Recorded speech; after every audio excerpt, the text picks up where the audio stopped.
کتاب خودی که مرا کشت. نویسنده میثم موسوی نسیم آبادی. نشر آوای بوف. avayaboof.com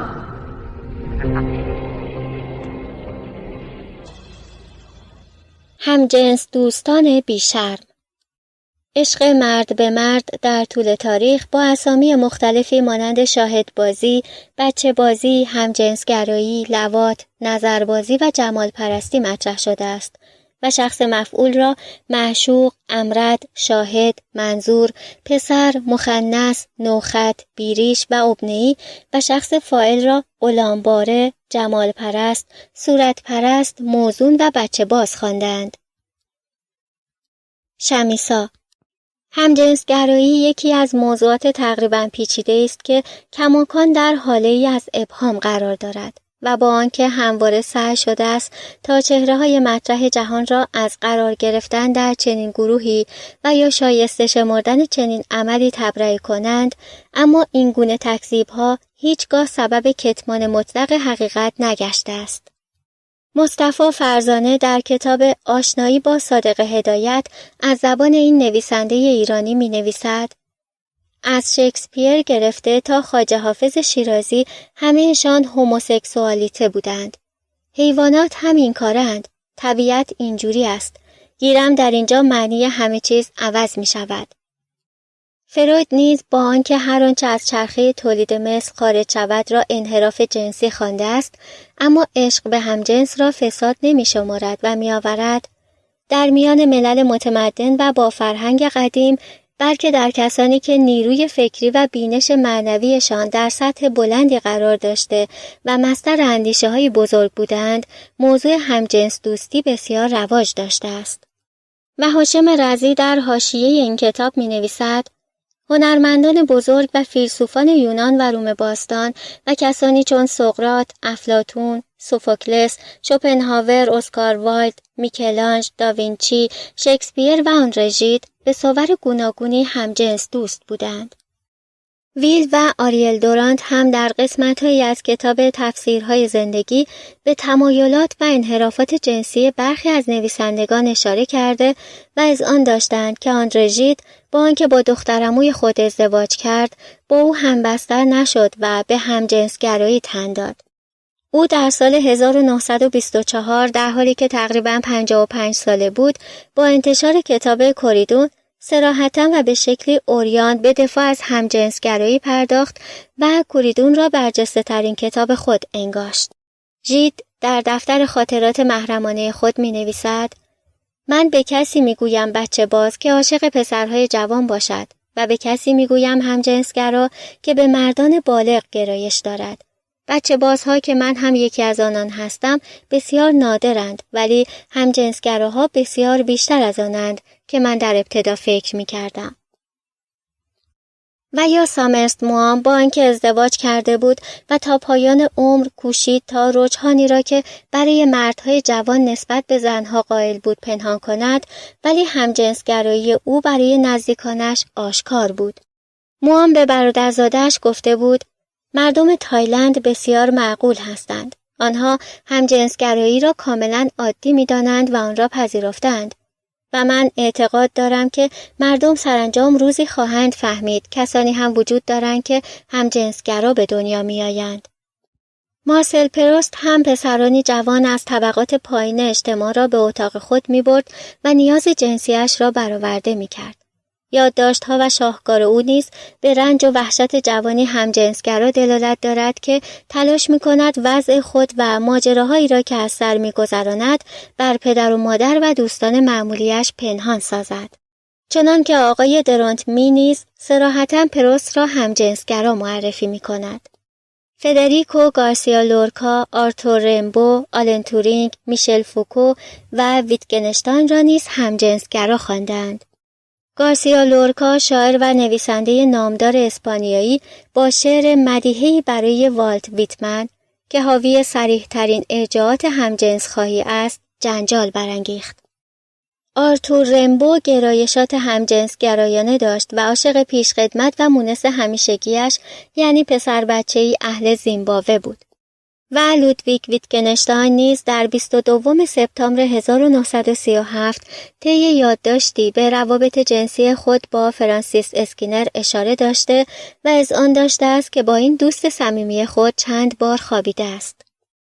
چنانکه نایجل راجرز و مل تابسون هم در کتاب فیلسوفان بدکردار ضمن همجنسگرا خواندن لودویگ ویتگنشتاین اذعان می‌کنند که میشل فوکو با علاقه خاصی در کلوب‌های همجنس بازان در کالیفرنیا حضور می‌یافت و با مردان غریبه ارتباط جنسی برقرار می‌کرد.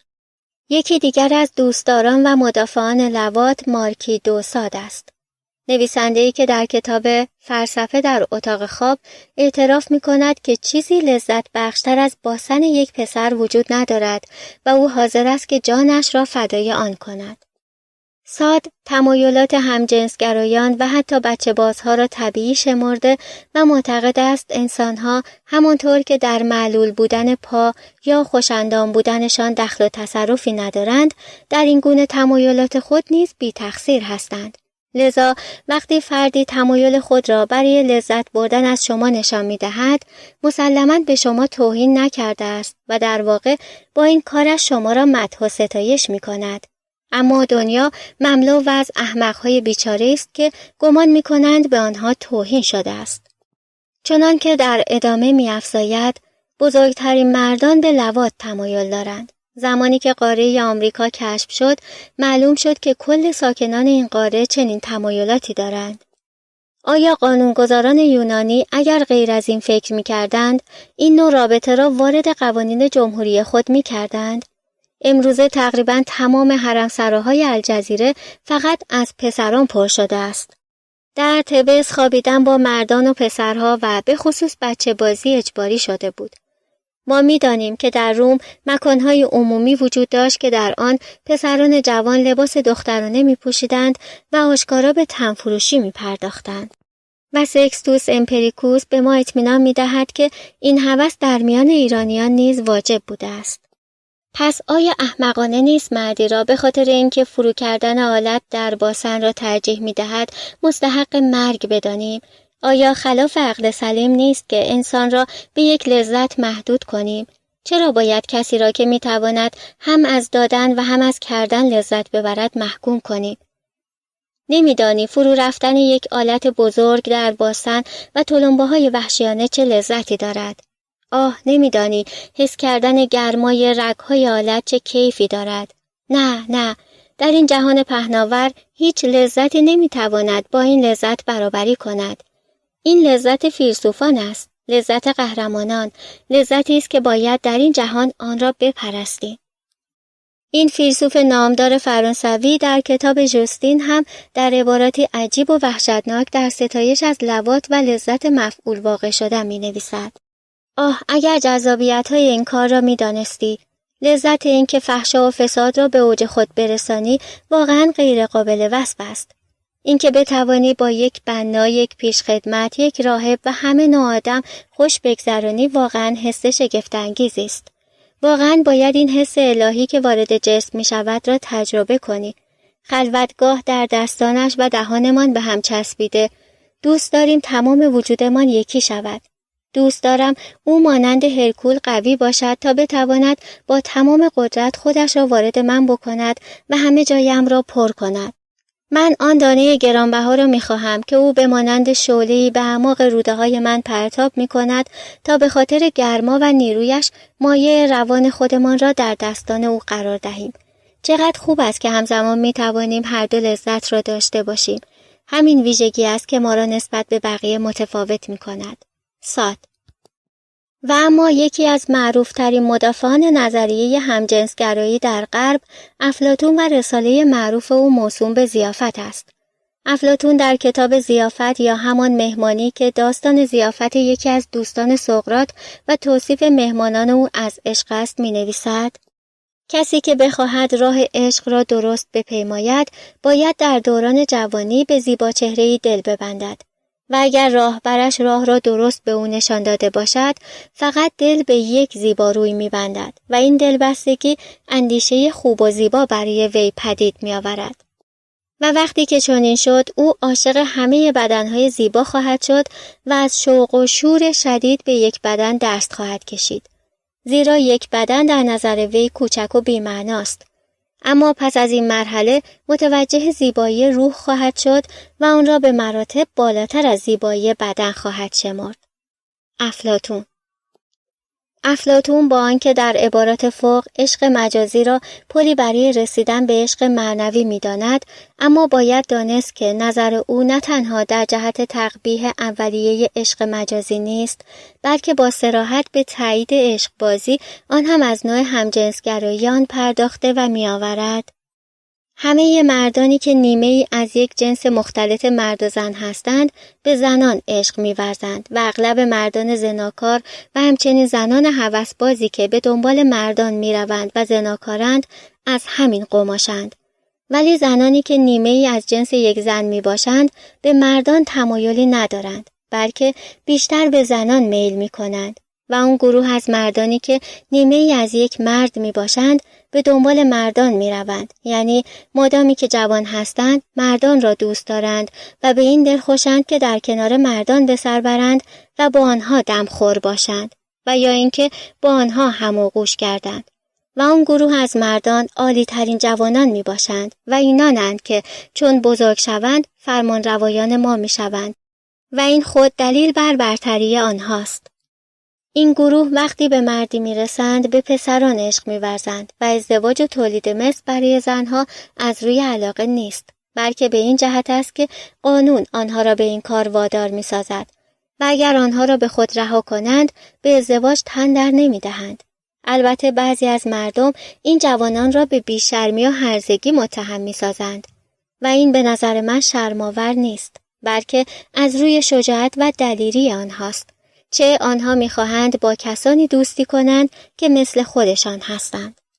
چنان که ویلدورانت در کتاب تاریخ تمدن اذعان می‌کند کسانی که در رساله مهمانی به بحث و جدل مشغولند سرانجام بر سر یک نکته توافق حاصل می‌کنند.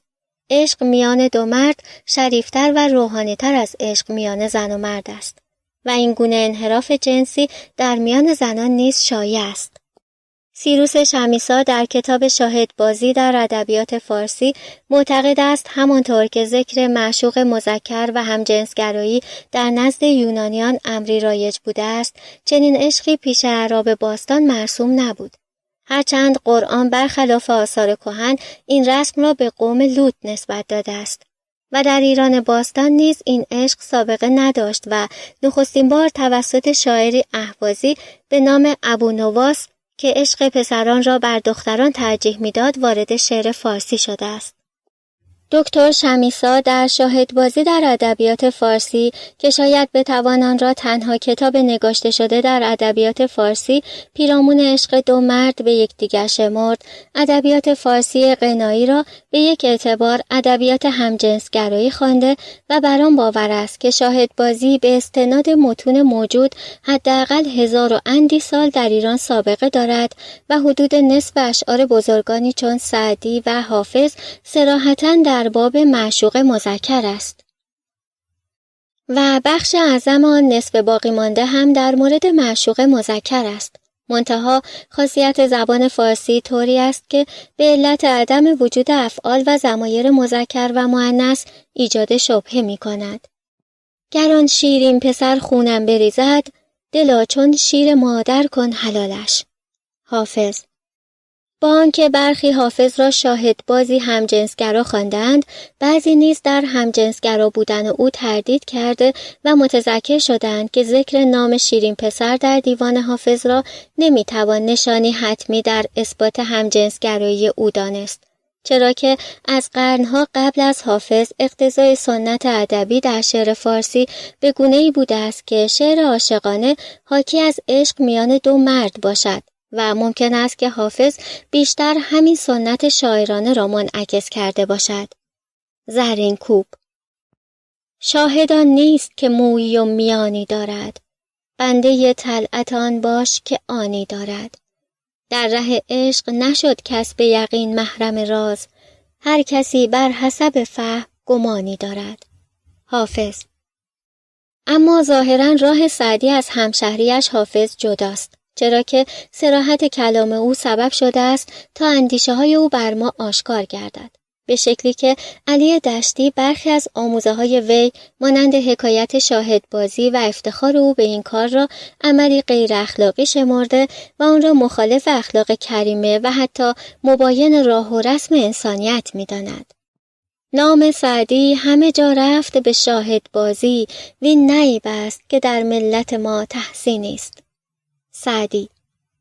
در عنفوان جوانی چنان که افتد و دانی، با شاهدی سری و سری داشتم. به حکم آنکه حلقی داشت طیب الادا و خلقی کالبدر اذا بدا.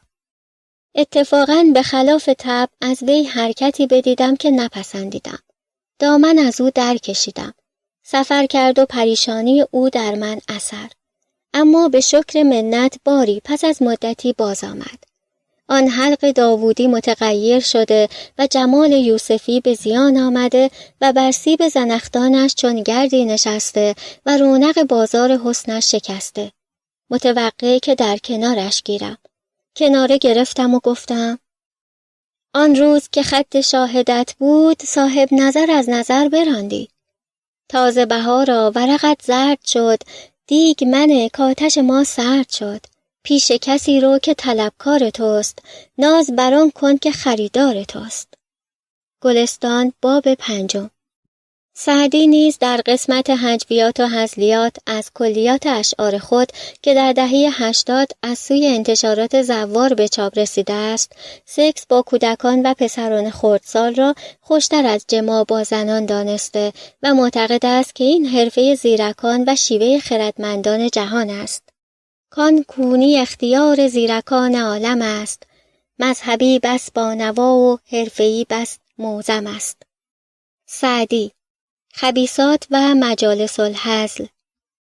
و از این رو احمد کسروی در کتاب در پیرامون ادبیات به سعدی تاخته و می نویسد: سعدی خودش می گوید که به شاهد پسری عشق می ورزیده و سری و سری می داشته. سپس از او رنجیده شده و دامن در کشیده.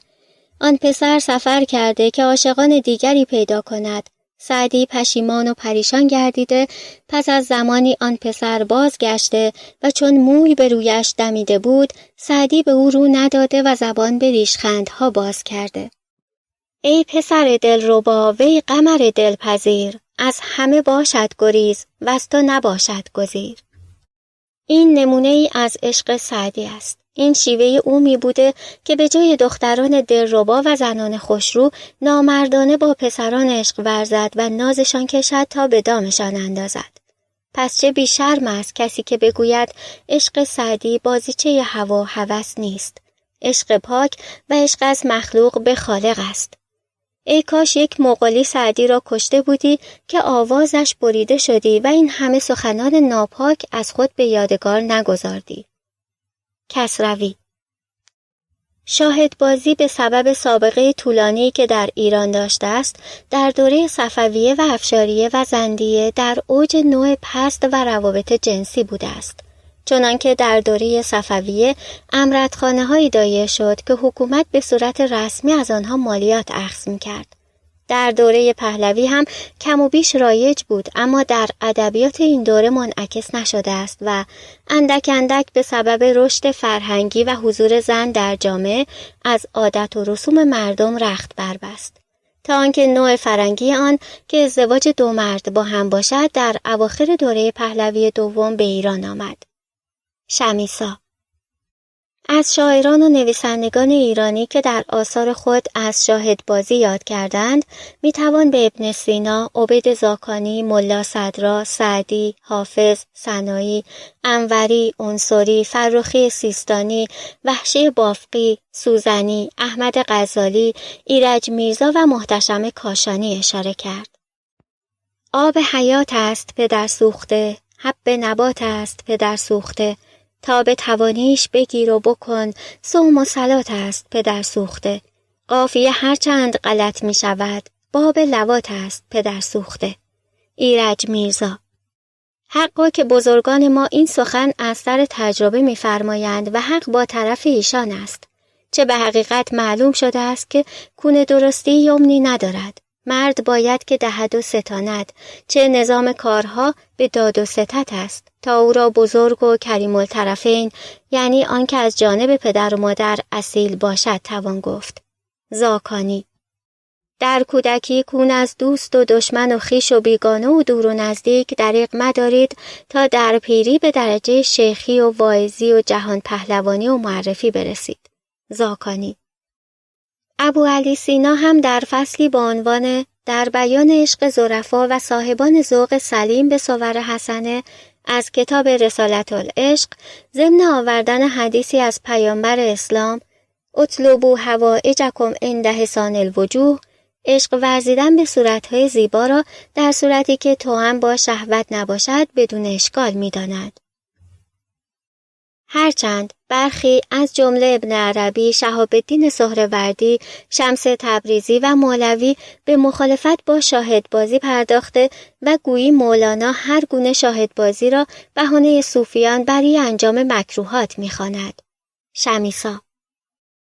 محتشم کاشانی یکی از شاعران دوره صفویه و سراینده ترکیب بند معروف محرم با مطلع باز این چه شورش است که در خلق عالم است، باز این چه نوحه و چه عزا و چه ماتم است می باشد.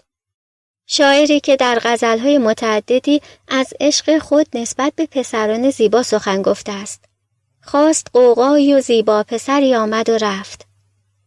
و در رساله جلالیه که مخلوطی از نظم و نثر عاشقانه درباره معشوقش شاطر جلال است می نویسد: شاطر جلال از خاک رعناخیز صفاهان سایه حسن بلند پایه بر ساکنان خطه کاشان انداخت و طفل صغیر را تا شیخ کبیر گرفتار زلف کمند مثال و مفتون طره سلسله تمثال خیش گردانیده مجنون دشت شیدایی و انگشت نمای شهر رسوایی ساخت و کوس بلند آوازه عشقش که به نام این گمنام صدا بیشتر میداد. دیدم آن کون کودک قصاب بر زبر همچو قبه اعظم، با یکی خیمه‌ای ز دیبه سرخ، هیر قصاب چون ستون خیم. گاه بیرون کشید همچو زریر، گاه اندر سپوخت چون انده. سنایی. و اما حکیم الهی صدرالدین محمد شیرازی معروف به ملا صدرا در مهمترین کتاب خیش اسوار اربعه انسانها را به عشق بازی با پسرکان زیباروی تشویق و ترغیب می کند و در فصلی با عنوان فی ذکر عشق و ظرفا و الفتیان لا وجه الحسان می نویسد: فرقی نمی کند مراد از خلقن آخر در آیه ثم انشأناه خلقا آخر فتبارک الله احسن الخالقین صورت ظاهره یا نفس ناطقه باشد، چرا که مجاز پلیست به سوی حقیقت. المجاز قنطرة الحقیقه. پس بدان نظرات فیلسوفان در صحت و ناپسند بودن عشق به پسران زیبارو متفاوت است. برخی آن را امری باطل، عده‌ای آن را نوعی مرض و گروهی نیز آن را جنون می‌شمارند. اما بنابر نظر دقیق باید گفت کسانی که چنین عشق نفسانی را باطل می‌دانند از کوشش به دور بوده و از امور مخفی و اسرار لطیف الهی بیخبر هستند، چرا که تنها در بند حواس و امور ظاهری می باشند و حالانکه چنین عشقی به طور طبیعی در فطرت اکثر مردم کشورها نهفته است. بیشتر ملت‌هایی چون اهل فارس، شام، روم و غیره که دارای علوم دقیق، صنایع لطیف، آداب نیکو و ریاضیات هستند، خالی از این عشق نمی باشند و ما احدی را نیافتیم که دارای قلبی لطیف، ذهنی سلیم و نفسی مهربان باشد و در زمان عمر خود خالی از این محبت به سر برده باشد. اما از جانبی دیگر می‌بینیم که سایر مردمان سنگدل و طبع خشک از کردها و عرب و ترک و سیاهان از این محبت خالی هستند و فقط بیشتر آنان به محبت مردان به زنان و زنان نسبت به مردان به سبب نکاح و جماع چنانچه در طبیعت سایر حیوانات نیز نهفته و غرض از آن بقای نسل بوده اکتفا کردند. زمانی نهایت آرزوی عاشق این است که به معشوق خود نزدیک شود و با او صحبت کند با حصول این حاجت آرزو می کند که با او هماغوش گشته و او را بوسه باران کند تا می رسد به جایی که آرزو می کند که ای کاش با معشوق در یک رخت خواب قرار گیرد و تمام اعضای خود را تا جایی که راه دارد به او بچسباند تا شاید روح او با معشوق یکی شود. ملا صدرا. و عجیبتر آنکه عارف نامداری چون آیت الله حسنزاده آملی نیز اذعان می کند آنچه ملا صدرا گفته است حق است، هرچند بهتر بود آشکارا نمی گفت. حال با توجه به آنچه گذشت، نه تنها نمی توان عشق مذکر ذکر شده در آثار برخی از شاعران و نویسندگان شناخته شده فرهنگ و ادب جهان را انکار کرد، بلکه می توان با وجود قرائنی که موجود است حکم بر همجنسگرایی بعضی از آنان نمود و یا این شاعران و نویسندگان را مشوق عشق به همجنس و حتی عشق به کودکان شمرد. و حال آنکه در عصر حاضر بسیاری از حامیان همجنسگرایی هم به تقبیح و غیر اخلاقی بودن عشق اخیر اعتراف کردند. منابع و مآخذ. سیروس شمیسا 1381 شاهدبازی در ادبیات فارسی تهران فردوس. مصطفی فرزانه 1988 آشنایی با صادق هدایت پاریس بینا. زیگموند فروید 1343 سه رساله درباره تئوری میل جنسی ترجمه هاشم رضی تهران آسیا. ویل و آریل دورانت 1369 تفسیرهای زندگی ترجمه ابراهیم مشعری تهران نیلوفر. درونت می 1375 پروست ترجمه فرزانه طاهری تهران طرح نو. هنری میلر 1382 روزگار آدمکش‌ها ترجمه عرفان قانعی فرد تهران دادار. نایجل و تامسون مل راجرز 1393 فیلسوفان بدکردار ترجمه احسان شاه قاسمی تهران امیرکبیر. ویل دورانت 1391 تاریخ تمدن ترجمه امیرحسین آریانپور هوشنگ پیرنظر فتح‌الله مجتبایی تهران شرکت انتشارات علمی و فرهنگی.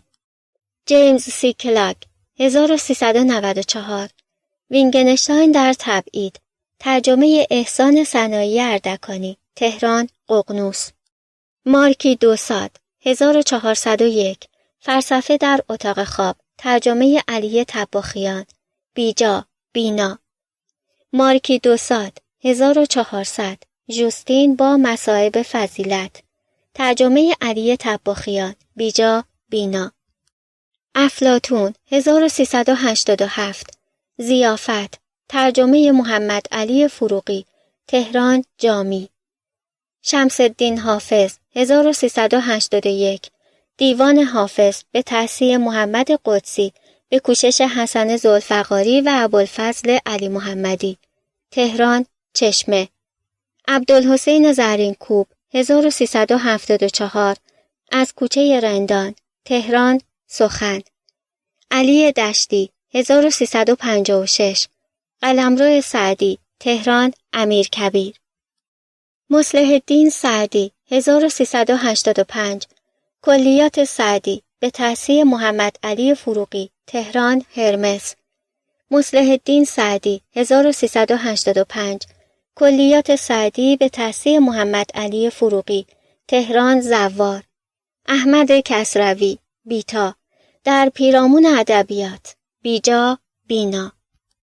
ایرج میرزا 1356 دیوان ایرج میرزا به اهتمام محمد جعفر محجوب تهران اندیشه. عبید زاکانی 1343 کلیات عبید زاکانی به کوشش پرویز عطابکی تهران کتاب فروشی زوار. ابوعلی سینا 1388 مجموعه رسائل شیخ الرئیس ابن سینا تأثیر و توضیحات محمود طاهری ترجمه ضیاءالدین دوری قم آیت اشراق. محتشم کاشانی 1344 دیوان مولانا محتشم کاشانی به کوشش مهر علی گرگانی تهران کتاب فروشی محمودی.